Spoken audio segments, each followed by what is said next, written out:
so much. Just wanted to say we're just so excited to be here.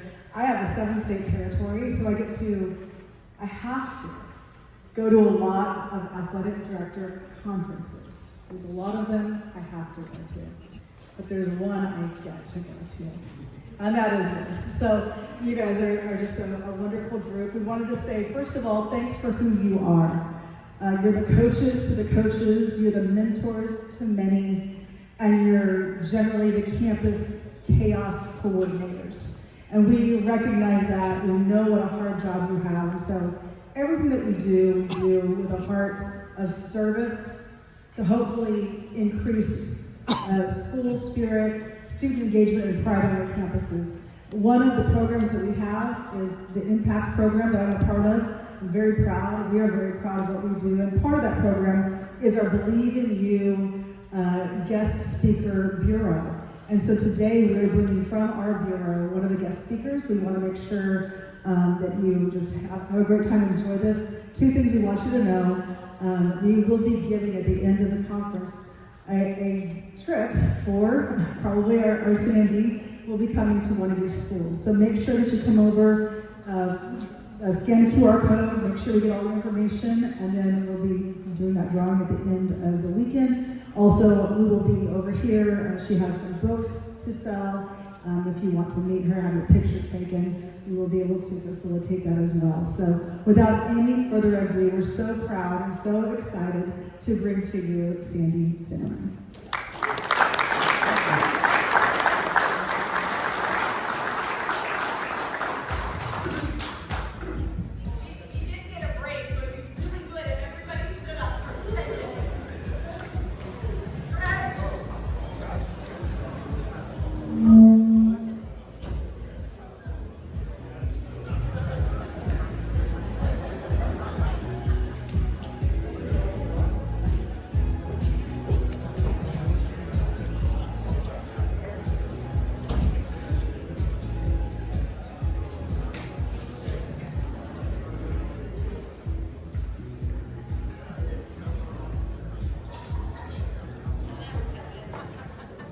All right, aloha.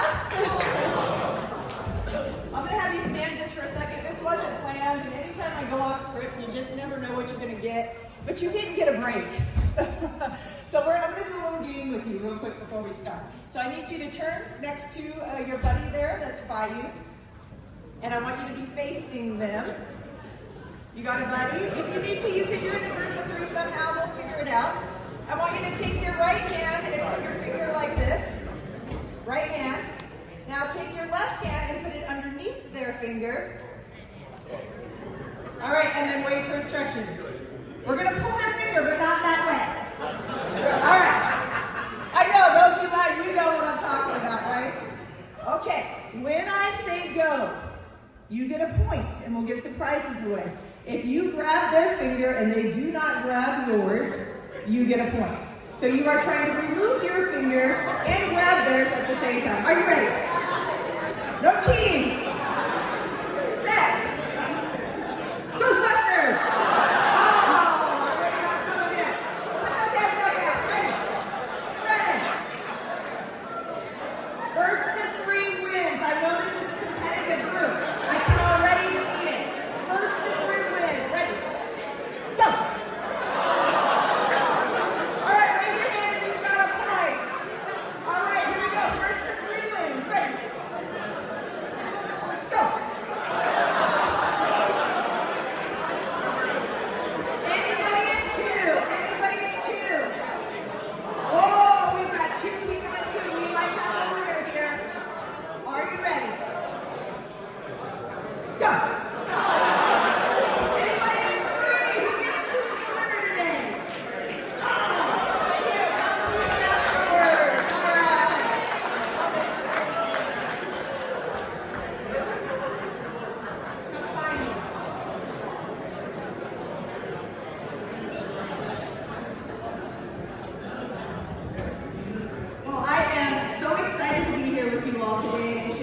My story, to the impact that sports, coaches, teachers, and other staff have in my life.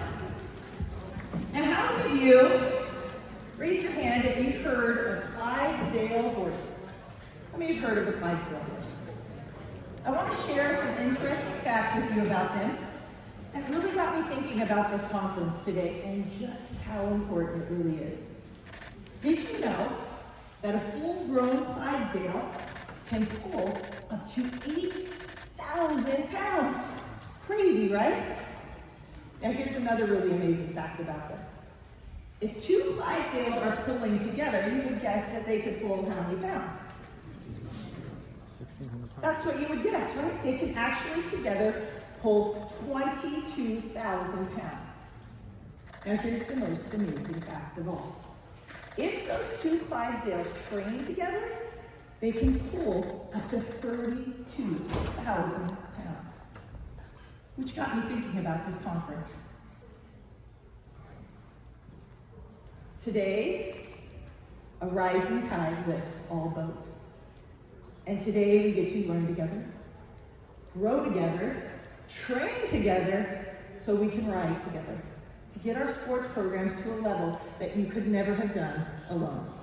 You ready to jump in? Well, about 10 years ago, I was at a staff professional development meeting on the ACEs. And the meeting started like this. The presenter said there are 10 ACEs. And with each one, a child's chance of making it are less and less. And if a child has 3 or more, the chances are slim, unless they have a caring adult come into their lives and build a relationship. Well, at this point in the meeting, I was sitting on the edge of my seat thinking, I'm in. I'm 100% in. This is why we need to teaching. What are the ACEs and how do we reach those high-risk kids? But what I didn't anticipate is what would happen next. The first slide came out. Physical abuse, emotional abuse, sexual abuse. Check. Check. Check. I was already at 3. I couldn't believe it. Next slide. Physical neglect, emotional neglect. Check.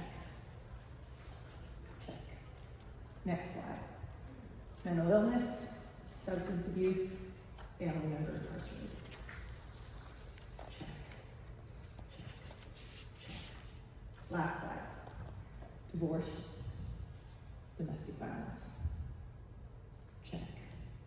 Check. I was in absolute shock. I remember thinking, I should be here. How in the world is it that I'm here today? You know, they don't even have statistics for people who are a 10 out of 10 for ACEs. Well, to say the least, I did a lot of reflecting that night, and a lot since then. And I think it came down to this. Sports. Sports helped me defy the odds and not become just another statistic. Let me show you what I mean. Sports were my happy place. On the court, on the mat, on the field, it was the one place that I always felt safe and could just be a kid. Sports brought amazing mentors and role models into my life. Sports gave me community and connection. And sports gave me a whole lot of opportunities, like the opportunity to get a great college education. And even in the hard times, through countless injuries and heartbreaking losses, sports taught me valuable life lessons, like grit, determination, hard work, resilience. And sports gave me the courage and confidence to chase some really big dreams. When I first started telling people I wanted to do American Ninja Warrior, most people laughed or thought I was crazy. One of my very first ninja competitions was in Boise, Idaho. I made the long 7-hour drive from Spokane, Washington to Boise. And I remember just sitting in the car in the parking lot and having a little debate with myself as to whether or not I should go in. You see, I have these two voices in my head. One is little Sandy. She's shy, quiet, timid, and insecure. She worries a lot about what other people will think and has a huge fear of failure. But then there's the other voice in my head, which is Big Sandy. She is brave, strong, confident, and loves a challenge. Well, I sat in that car in that parking lot for over 5 minutes, letting little Sandy and Big Sandy battle it out. Little Sandy would say, "Don't go in there. You don't know how this is going to turn out. You could fail in front of everyone and look stupid. You're not strong enough. You're not ready. You're too old. Stay in the car. Go back home." And then Big Sandy chimed in, whoa, wait a minute. You are brave, and you're strong, and this is right where you're supposed to be, and this is right what you're supposed to be doing. This is how you learn to go. Get out of the car. Well, I'm sure you can guess as to which voice won that day. Eventually, Big Sandy won, and I mustered up enough courage to get out of that car. So I'm walking up to the gym, and I give myself a little pep talk. I'm like, all right, Sandy, head up, shoulders back, chest out, walk in like you own the place. So I go walking in, I open the door, and on this side, it's like a big, massive McDonald's playground set where parents can drop their kids off, go run errands, and then come back and get them later. And on this side were all the obstacles, and it was amazing. Replica of obstacles, just like ones you find on the show. So I'm walking up to the counter, and I'm just about to tell the young lady that I'm there to check in for the ninja competition, and she says, "Oh, are you here to pick up your kids?" I thought, oh, gee, Sandy, what are you doing here? I let out a nervous laugh. I said, "No, I'm actually here to check in for the ninja competition." To which she said, "Oh." Well, eventually she checked me in, and I competed in my very first ninja competition that day. Now, I didn't crush it, but I was able to get some of the obstacles. And once all the runs were through, the owner of the gym waves a $10 bill in the air, and he says, "I'll give this to whoever can dead hang the longest." Well, dead hang is just where you grab onto the bar and you just hang as long as you can. Now, all the 20-year-old guys, they jumped at the chance. They were like, "Yeah, get in, contest, let's go!" But I was hesitant. I actually never tried to do a dead hang before. But reluctantly, I decided to give it a try. So I made a little deal with myself. I thought, Sandy, why don't you just see if you can get to like 2-3 minutes, and maybe by some miracle, you could be the last girl left hanging from the bar. So the owner of the gym says, "Ready, set, go," and we all hang. Well, 1 minute goes by, and some people drop. And 2 minutes goes by, and more people drop. And at the 3-minute mark, to my shock and surprise, I got my goal to get to the 2 to 3 minute mark, and I was the last girl left hanging from the bar. Woo! I got it! And I remember thinking, God, I'm already here. Might as well see how long I can hang. So 4 minutes goes by, 5 minutes goes by, 6 minutes goes by, 7 minutes goes by, 8 minutes goes by, and at the 9-minute mark, I look around, and it's just me and one other guy left hanging from the bar. And I could tell he was starting to get tired. And then I actually had a chance to win this thing. In desperation, he started some friendly trash talking. He said, "Boy, I feel great. I feel like I could hang up here forever. But you look kind of tired. You look like you might be falling here soon." I just smiled. I didn't say a word until he asked me a question. He said, "How much longer are you going to be able to hang?" With that, I looked that turkey right in the eyes. I dropped one arm, I flexed, I said, "We're going to be here a while." This is that $10 bill.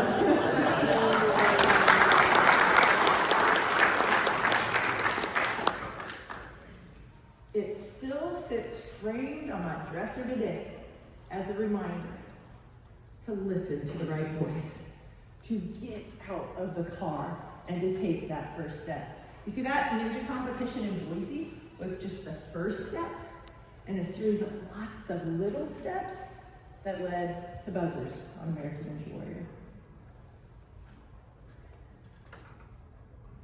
Now, when it comes to self-talk, my default is little Sandy. Shy, quiet, timid, insecure. However, just like anything else, learning to listen to the right voice is a skill that we can learn, grow, develop, and improve over time. And here's one way that I've done that. Every day, I stand in front of a full-length mirror for 3 minutes in this pose.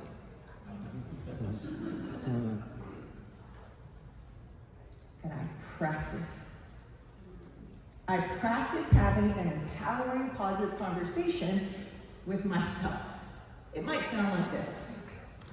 You are brave, you are strong, you are resilient. You are an incredible mother to your 3 kids. You're even an incredible mom to your 2 furry 4-legged babies. You are impacting lives with your stories. Every day, 3 minutes. Absolute game changer. In fact, I have done this so much now that my dog Abby has started to do it with me.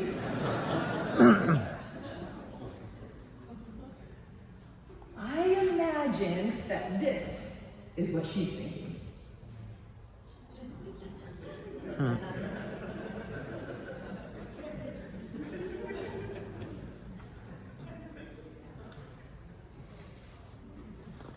Well, where in your life do you need to get out of the car? What's on your heart? What's calling you, begging for you to get out of the car? Now, if you're feeling a little stuck, a little lost, I want to share a really simple tool with you that has a ton of research behind it. Every day, take 5 minutes to write down 5 dreams and goals. It can be big things or little things. You can write the same thing every day or different things. It can be about any aspect of your life you want. Work, family, finances, faith, fitness, doesn't matter. But what does matter is that every day you take 5 minutes to write down 5 dreams and goals. And I guarantee you, your gut, your intuition, God, the universe, whatever that is for you, will absolutely show up. It will show up and make your big dreams and goals clear. Now, once you get that clarity, I want to remind you to get out of the car.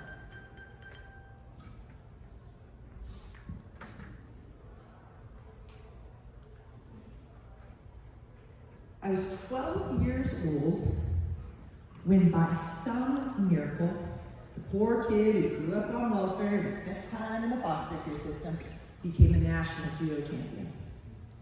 I remember standing on top of that podium with my massive first place trophy next to the second and third place finishers with mixed emotions. On one hand, I was proud that I was the national judo champion. But I was also sad. Sad because there was no one there to celebrate with. The second and third place finishers were surrounded by family, friends, coaches that were so proud of them, taking picture after picture after picture. I don't even have a picture from that day. But as I got down off that podium, my sensei came over to me and he said the words that would change my life forever. He said, Sandy, you could go to the Olympics. I remember being so embarrassed at his words to the point, where you could feel your cheeks get flush and warm, and thinking, no, Sensei, girls like me don't dream of going to the Olympics. We just hope to get through the day and not get hit, or get through the day and not have to go to bed hungry. No, Sensei, girls like me don't dream of going to the Olympics. But as I let his words sink in, Sandy, you could go to the Olympics. Sandy, you could go to the Olympics. Over time, my thoughts began to shift, and I started to dream some really big dreams. And guess what? It turns out, Sensei was right. It doesn't matter where you come from, what you've been through, or what you're going through. We can all dream big dreams. And since that moment, I have become a big dreamer. I mean the big, ridiculous ones that people will think you're crazy for dreaming. Well, I don't have a picture from the podium that day, but I do have this picture of Sensei a week later at the dojo and my national judo championship trophy. It starts with belief. Now, I had to borrow Sensei's, but it starts with belief. Be the one that believes in someone so much so that it changes the trajectory of their life. Be the one.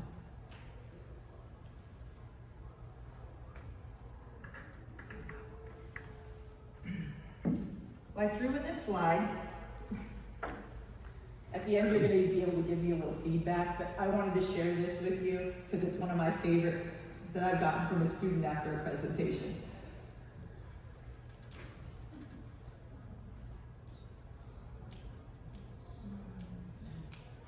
Almost. Almost. I've always wished that I could find that kid and just like, couldn't I come in second place too? Oh. Well, it's 2 weeks before the end of my 8th grade year in school. And we were living over in the Tacoma Spanaway area on the west side of Washington State. When my dad pulled me and my 2 brothers aside and said, in 2 weeks when school's out, we're moving. He said, each of you can have a small corner of the trailer to put some of your stuff. Then there was a long pause and he added, and your mom's not coming with us. No explanation, no discussion. 2 weeks later, we loaded up into our Jimmy 4x4 that sat in the driveway. And Dad said, we're gonna take a vote. Do you wanna move somewhere where there's 4 seasons, or do you wanna move somewhere where it's warm all the time? Well, what I didn't know at the time is that we were once again on one of Dad's no-plan plans. And we were literally in that moment deciding whether or not we were gonna head south towards the warm sun in Arizona or east across Washington State towards Cheney and Spokane. Well, my older brother Rich, he voted first. He voted warm all the time. I voted next. I voted 4 seasons. So the deciding vote came down to my little brother Jimmy, who was 9 at the time, as to where we would end up. He voted 4 seasons. So Dad started the car, we backed slowly out of the driveway, and we headed east across Washington State towards Cheney and Spokane. We slept in the car. Dad would occasionally get a loaf of white bread and bologna, and that's what we ate for days. Dad trying to get someone to sell us a place to live. Now, of course, no one would. He didn't have any money.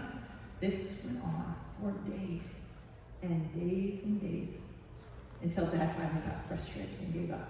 He said, fine, if no one will sell me anything here, then we'll just head up north to Canada, he said. I bet you someone there will sell me something.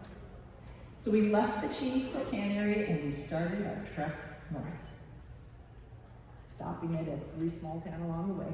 Dad trying to get some of us a place to live. Now it was getting late one night, and we came across a place called Blue Slide, a very rustic resort of sorts along the Pond of River, where you could park your RV, and there are a few little cabins. Well, Dad asked the owner if it'd be okay if we just parked there for the night to get a little rest. And I think he must have felt sorry for us, because he gave us the cabin closest to the road for free for one night.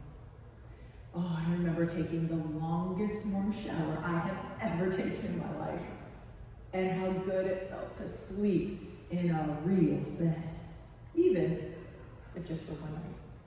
We got up early the next morning and we continued our trek north. It wasn't until we got to the itty-bitty town of Ione, Washington, that there was someone there so desperate to sell their double wide trailer that they took a chance on my dad and sold it to us. Now, as you can imagine, this was a crazy, chaotic time in my life.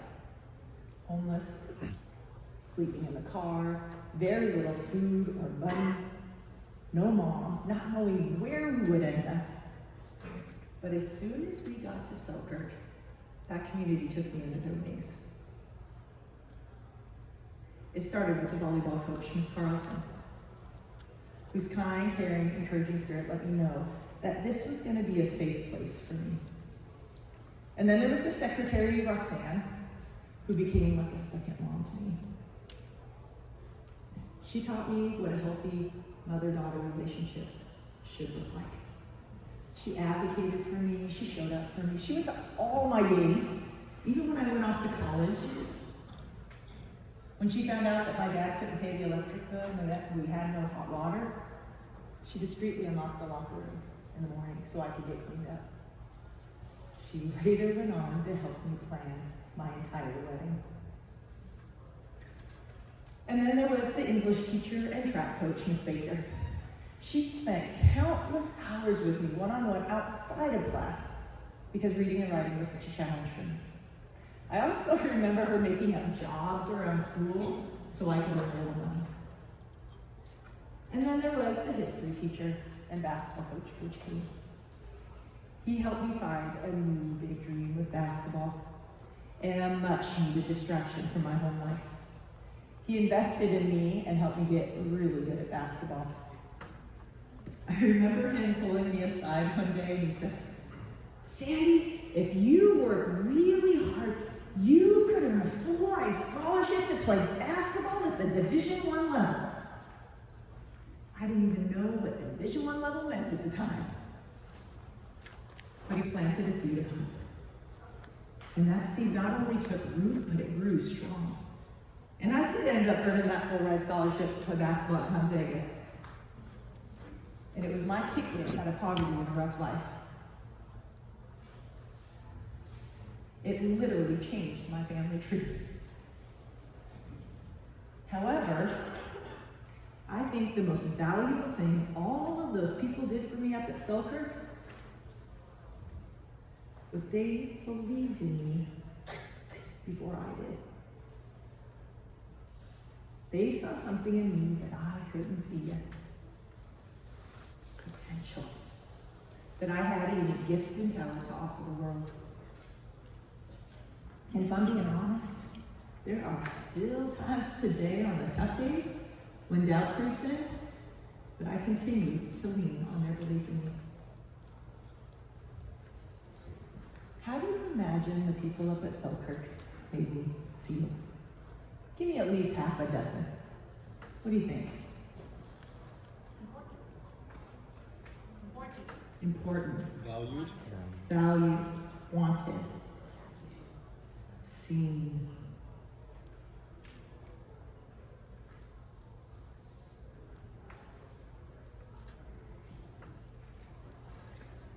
A couple years ago, I had the honor of going back up to Selkirk and speaking to their students and to their staff.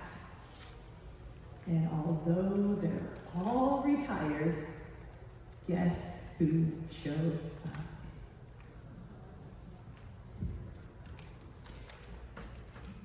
This is Ms. Carlson, my volleyball coach.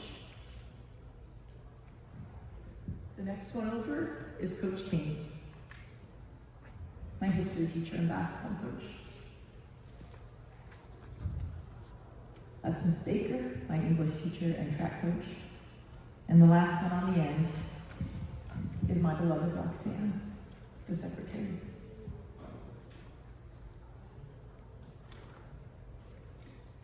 I will forever be grateful for the impact that that community had in my life. And I want to remind you today that there are a lot of little Sandys out there that need us. So be like Selkirk. Be like Selkirk.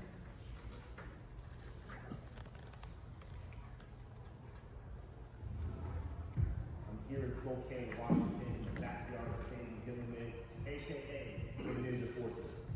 This backyard represents so much. It's not just a backyard obstacle course. It really is the pride of the community.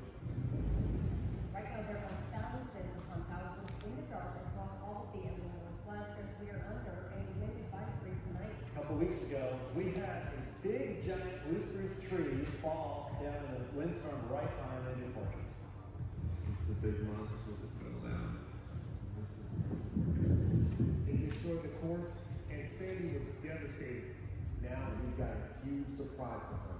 I recruited ninja friends of hers from all over the state, and we're going to rebuild her course.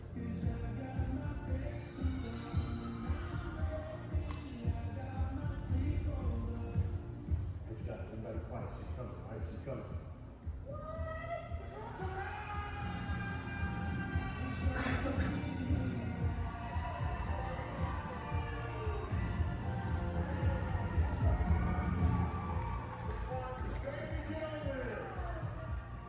You mean so much to the community, and the community wanted to give back to you, so they're here to help you rebuild.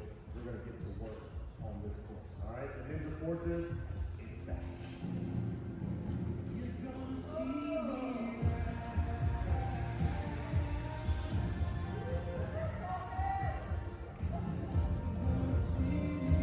Thank you for coming. I'm surrounded by people who love me unconditionally, that support me. One lesson that I learned from this is letting other people show up for you. Then what I can do now is show up for people. And now I'm going to be able to give back.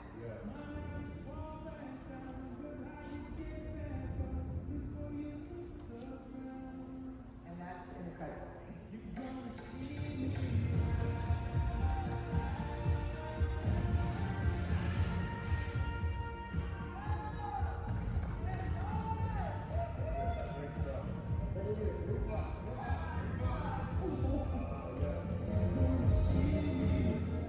What a day.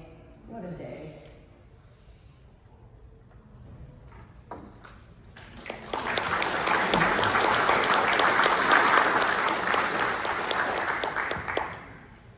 Sports has given me my people. People who I love and that love me unconditionally. People I can count on, lean on, and rely on. People who show up. People I call family. Over the years, I have really learned the importance of showing up for each other and just how important connection and community really is.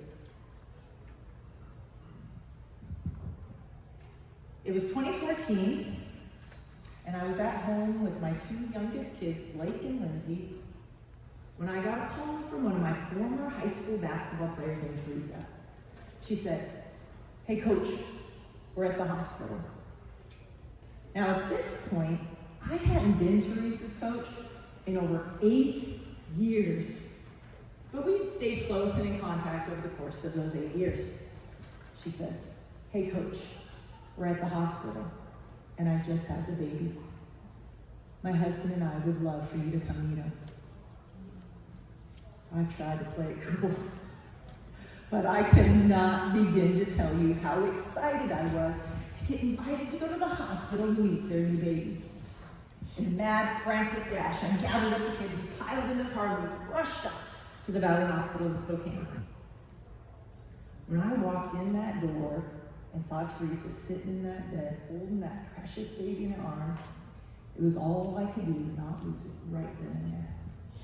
I remember thinking, what in the world did I do to deserve this moment with Teresa, her husband Matt, and their newborn son, Eli? I sat next to her bed, and we talked and talked and talked, and I stared at her holding that precious little baby. After several minutes, she turned to me and she said, so all of my family has been out to meet the baby now, and all of Matt's family has been out to meet the baby. Then she took a big, deep breath and added, but I just haven't been able to let anyone else hold the baby yet, besides Matt. And she turned to me and said, would you like to hold him?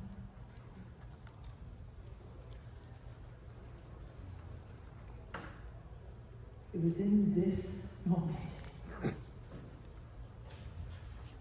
more so than any other moment in my entire coaching career, more than any of the big wins, more than any of the big championships, it was in this moment that I knew without a doubt I was a good coach. Would I have gotten that call from Teresa that day if all I did was teach her how to shoot the perfect jump shot, or play good D, or improve her free throw shooting percentage? When I look back on my 23-year career teaching and coaching, one of the things that I am most proud of is how my students felt having me as their teacher, how my athletes felt having me as their coach, and how my colleagues felt working alongside me, and all the relationships that I made along the way. This is Teresa. Since that moment over 10 years ago, she has become like family. She now has 3 kids, all of whom call me Aunt Sandy. These are colleagues that have become lifelong friends. These are some former students of mine who thought to run to me to celebrate with when they had their big wins, successes, and breakthrough moments. And this last picture has a couple of my former athletes in it who, in hard, difficult times hit off the court, thought to call me when they needed a little help. If you were to do a page like this, 5, 10, 15, 20 years from now, who would be on it? Who will become like family? Who will become a lifelong friend? Who will think to run to you to celebrate with? And who will think to call you when they need a little help? When I look at all these pictures, I'm reminded that ultimately the bottom line is this: we're all in the people business. And in the end, that's what matters most. Whether it's someone that comes into your life for a brief moment, a day, a week, a month, a year, a lifetime, those relationships will be your greatest legacy. So leave a legacy you're proud of, one where people matter most. Well, I've been coaching for a really, really long time. And I don't know if you feel the same way, but I've always felt like no one truly understands the role of a coach except another coach. And so I put this next slide together for all of us. Is it accurate?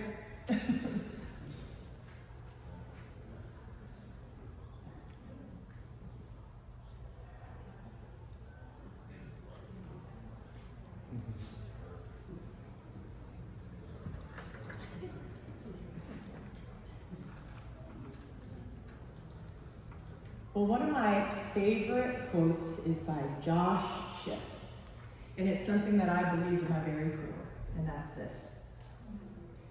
Every kid is one caring adult away from becoming a success story. Now, I've been lucky in my life and blessed to have several different caring adults come along and change the trajectory of my life.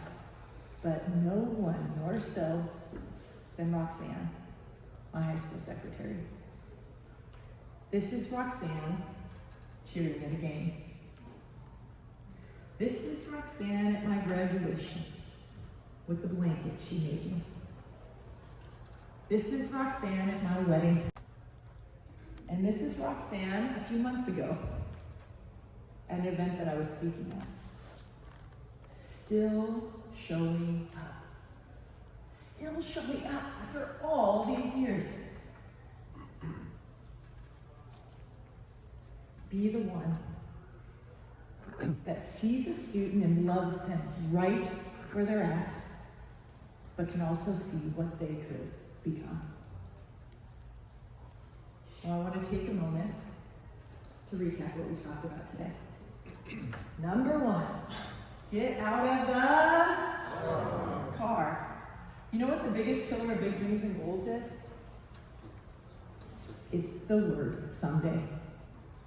Get out of the car today. Number two, be like, or be the,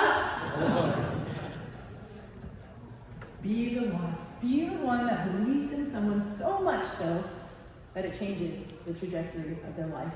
All right, now let's go to this next one. Be like, be like Selker. People remember how you make them feel. Number four, show. People don't need us to be perfect. They just need us to show up. And number five, people matter. Build relationships. Those will be your greatest legacy. Well, I have one last thing. If you haven't fallen asleep on me already, I know some of you are close. I have one last thing for you. A big part of my keynote today, honestly, is to say, mahalo. I am here today because of people like you. People who 20, 30, 40 years ago believed as you do today. People who believe in creating high-quality sports programs for our youth. People who believe in working hard behind the scenes to remove barriers so all kids can do sports. People who believe in investing in our youth. So from the bottom of my heart, I want to say mahalo for what you do for kids every single day. You are heroes in every sense of the word. Thank you.